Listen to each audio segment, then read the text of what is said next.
Welcome back once again, Spazites, to another Transformers video review.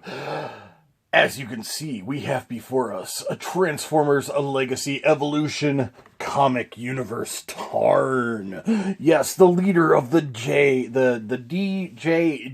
Decepticon Justice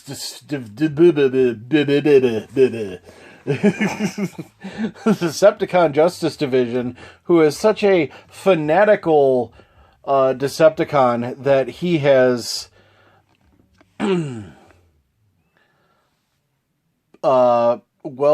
the Decepticon logo or insignia onto his own face.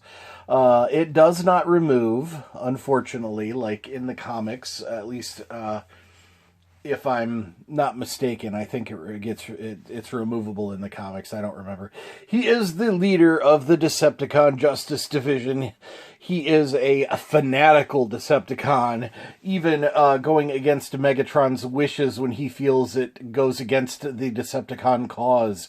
Yes, I actually did a little reading up on Tarn before I started making this video, but yes, he is as a Decepticon as any Decepticon ever could be, I suppose, and he is ruthless. But let's go ahead and get him out of his cardboard prison here. He turns into a really cool looking tank with a cow catcher on the front, and I'm excited to get into this guy. I've heard really good things about him, and from what I can tell, he is a really good-sized Voyager class figure. So fingers crossed we don't get another Studio Series Hot Rod or her Override. I think that's what her name is. I keep forgetting. Or him. I can't even remember if it was female in the American, Japanese, or if I'm thinking of something completely else. Anyway, here we go. Let's get into him. Also, here's the if you want to see his tech specs yourself, go ahead and pause the screen and scan this QR code, and you can see Tarn's tech specs. Although you can actually see them right there on the line. He's got pretty high in something, pretty high in some other stuff. I don't know. Anyway, be right back after a quick cut. We'll get Tarn out of his prison. Legacy Evolution. Okay, here is Tarn in all of his Voyager class glory. He is a little thinner than I thought he would be. He's kind of he's just very slim. He's got some wide shoulders here, but other than that, he's kind of a small boy. He is taller than Override, though. Let's pull her out. There we go. Nice and careful. He is a little taller than Override by about a half of a head, I guess. But yeah, unfortunately, he isn't anywhere near on the scale as, I don't know. Now his head is a little taller, so this is the Voyager class I like. I like the beefier Voyager class. They're a little brickier, like this guy.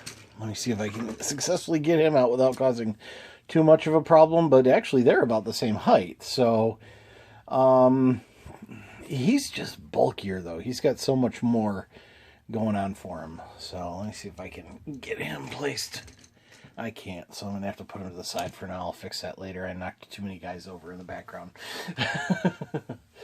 But anyway, here he is. Here's Tarn. He comes with this thing for mounting on his wrist here, or pauldron, or whatever you want to call that. This actually turns, and I believe it's supposed to go here on the back one, maybe? I'm not sure what this is supposed to do. Huh. Doesn't want to fit that way. So let's do it this way, I guess. Anyway, you can place his guns on either side like this. They don't want to go like I thought they would. So you've got his guns like that, or their Evo Fusion gimmick is they can connect end to end like this to form a really super long cannon, which these are not identical guns. It's so interesting that they're not identical. I thought they would be, but they're not. But okay, that's fine. Not a big deal.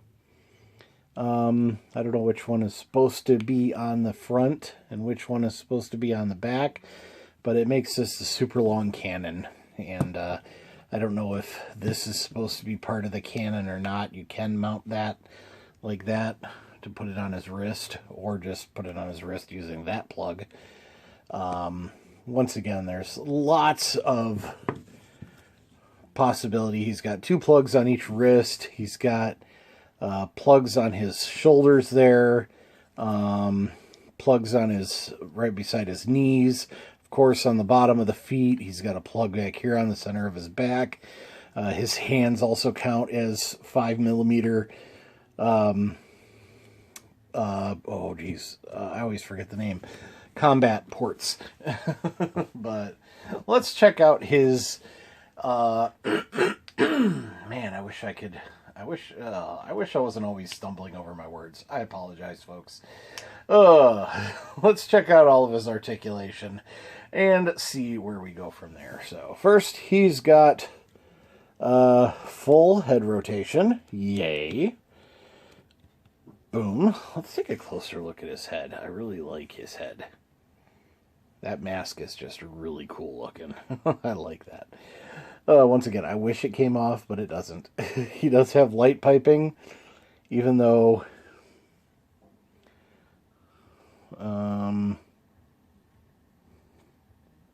you can barely see his eyes through his mask. There is supposed to be light piping there, so so you can look down a little bit and up quite a bit. I'm assuming that's because of transformation mode.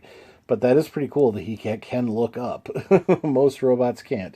He's got these weird antennae that are a little bit posable on the back. They can go all the way down or forward. I think those are guns for his tank mode. His arms have full rotation, and he can T-pose in a really bizarre way. So there is that. He's got full 360. Oh no. That gets in the way. He can't go around full 360. This waist thing gets in the way here of full 360 movement. Oh, you can, but you have to like kind of flex him, and I don't like that, to get him to go 360.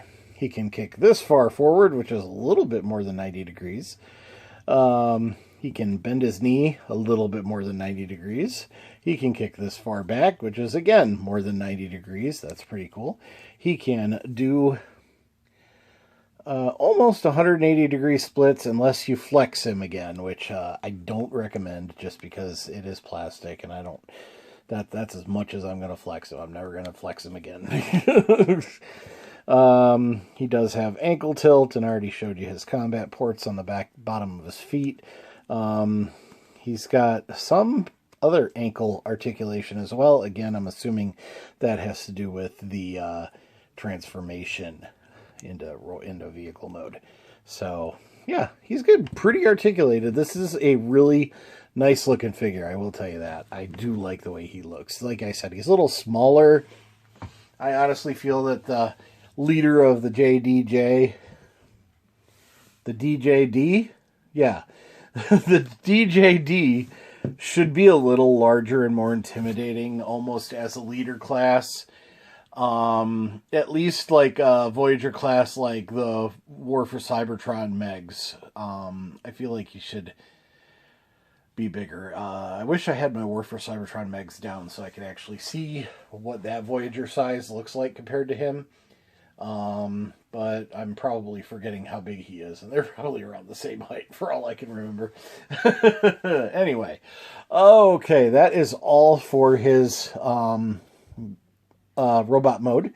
I already showed you up showed him compared to a couple other Voyager class figures. So now I'm going to go ahead and do a quick cut and transform him into his vehicle mode. I showed you the Evo Fusion on his cannons.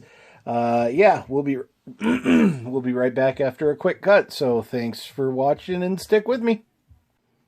But before transforming him, I have to show you another thing that I noticed once I opened up the instructions. He does have another Evo Fusion for his weapon. You can make it into a backpack that goes over through either side of his head. So there's his gun mounted to his back as well. So that's cool.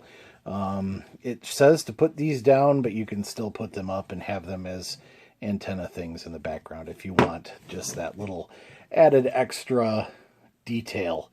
But they do fold down quite nicely, and there's little pegs that they peg into there. So anyway, yep, just wanted to show that off. Let me look and make sure I'm not missing any other Evo Fusion mechanics before I move on. I already showed you the long version of the gun. Yeah, that's it. Okay, cool. Be right back after another quick cut. So thanks for still sticking with me. And here is Tarn in his tank mode.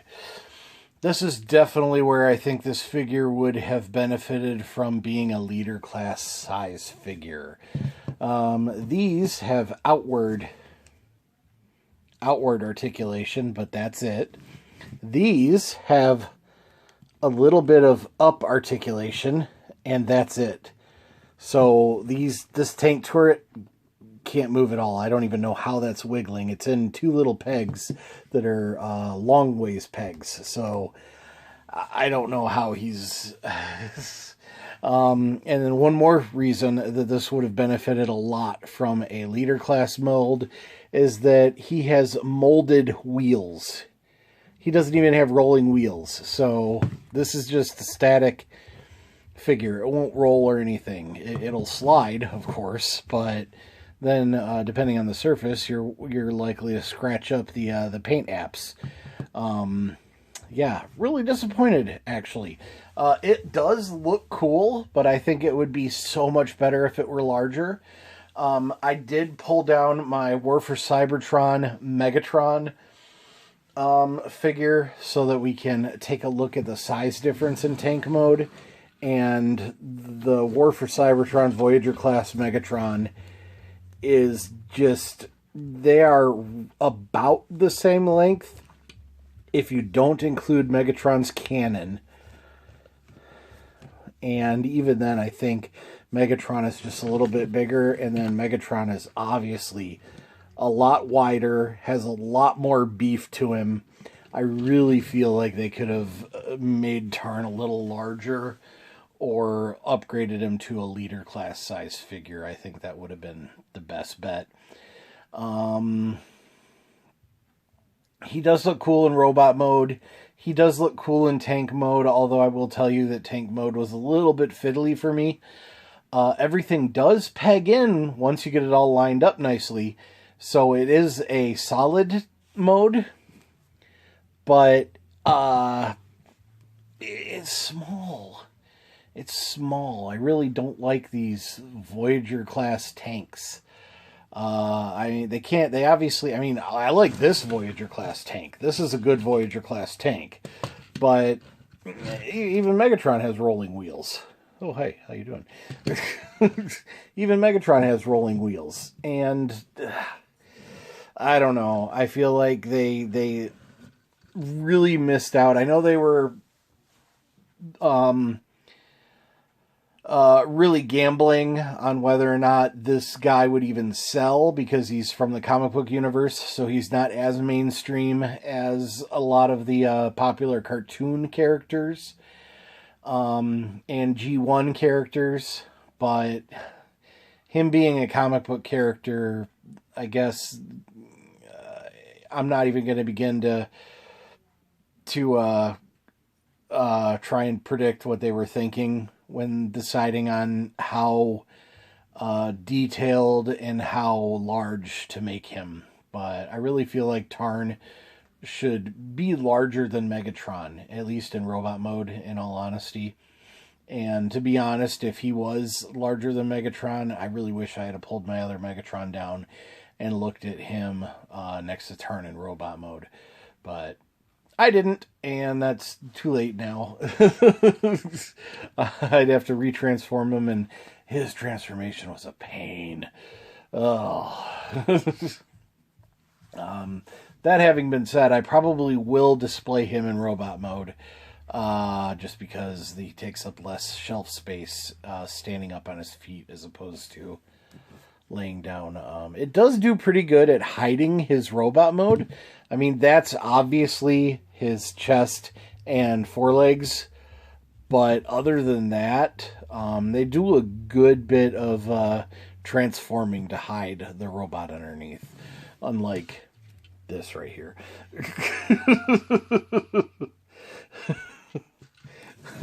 His head's actually tucked away in here, so there's that. I do like the cow scoop. I'm not sure why it got translucent red or pink plastic here, but not here. We also have some translucent pink on his chest, which is pretty cool. But they didn't need to make that translucent as well. Anyway, that's it for my Tarn review. I hope you enjoyed it. If you did, leave a comment down below. Feel free to thumbs up my video. I'd really appreciate it. If you're not already, please subscribe. It's completely free for you to do and help me grow my channel. I'd really appreciate that. We are on the road to 1,000 subscribers, so I'm looking forward to reaching that milestone. That all having been said, until next time, as usual, happy hunting, be kind. Oh, it's always be kind first. How do I forget that? I've been doing this for a couple years now. Be kind, happy hunting, and goodbye. Don't forget to wash your hands, and when you go out, please be safe. Bye.